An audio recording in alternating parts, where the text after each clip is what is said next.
sa bahay nila Pangulong Bongbong Marcos at Speaker Martin Romualdez mag-insert o magpasok ng 100 billion worth of projects sa BICAM. Sana po ay hindi nila ako mapatay bago ko mailabas ang lahat. Ginawa ko lang ang utos sa akin, pero ngayon, handa na akong harapin ang lahat. Ginagamit ng administrasyon ang buong resources ng bansa para tumahimik ako. That he will shoot me if I will talk.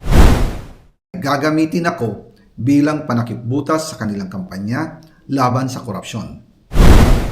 Hindi na ako mananahimik, ilalabas ko ang lahat ng katotohanan.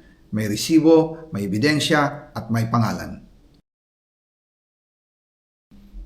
Para sa bawat Pilipino, alam ko na buo ang galit ninyo sa akin ngayon. Nauunawaan ko rin kung bakit. Lalo na at malaki ang halagang nakataya.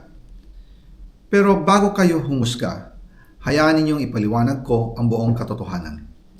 Matagal akong hindi nagsalita dahil may direktang utos sa akin. Huwag nang bumalik ng Pilipinas at manahimik na lamang. Umalis ako noong July 19, 2025 para sa aking medical check-up. Nakaplanong bumalik pagkatapos ng SONA ni Pangulo.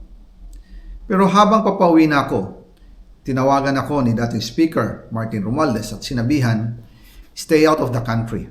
You will be well taken care of as instructed by the President." Noon naniniwala pa ako sa kanila, kaya't hindi ako bumalik. Tumikom ang aking bibig, sumunod ako, pero ang hindi ko alam, ang ibig pala nilang sabihin sa aalagaan ka namin ay gagamitin ako bilang panakipbutas sa kanilang kampanya laban sa korupsyon. Ginawa nila akong poster boy ng kanilang sariling kasinungalingan.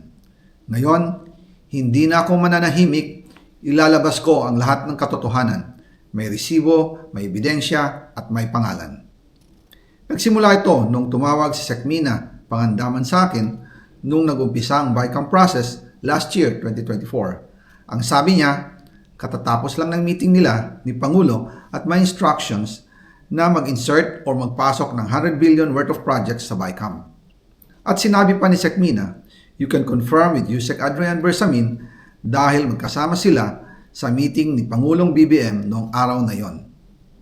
Tinawagan ko po agad si Yusek Adrian Bersamin at tinanong ko kung may instruction nga ba ang Pangulo na magpasok ng 100 billion during their meeting.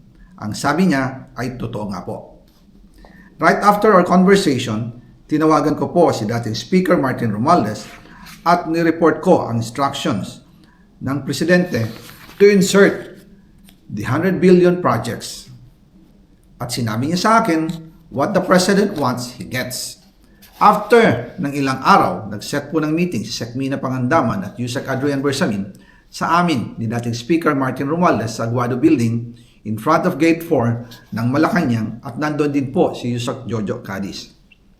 During the meeting, binigay po ni Yusek Adrian Bersamin ang listahan na worth 100 billion.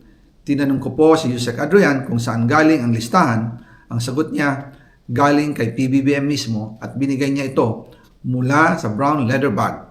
Nung sinabi po ni Yusek Adrian Bersamin yung brown leather bag, naalala ko noong nasa Singapore kami right after the elections of May 2022 sa Hilton Hotel, kami ni dating Speaker Martin and PBBM habang pauwi at pabalik ng Pilipinas, hinabol ng PSG ang brown leather bag at ang sabi ni PBBM, maiwan na lahat, wag lang ang brown leather bag. Kaya naniwala ko na utos talaga ito ng Pangulo. Pagkatapos ng ilang araw, I informed sina dating Speaker Martin Romualdez, Sekmina Pangandaman, Yusek Adrian Bersamin, and Yusek Jojo Cadiz na kung pwede 50 billion lang ang ipasok sa program funds dahil so sobra ang DPWH funds versus sa DepEd. In practice, hindi pwede na mas malaki ang budget ng DPWH kaysa edukasyon.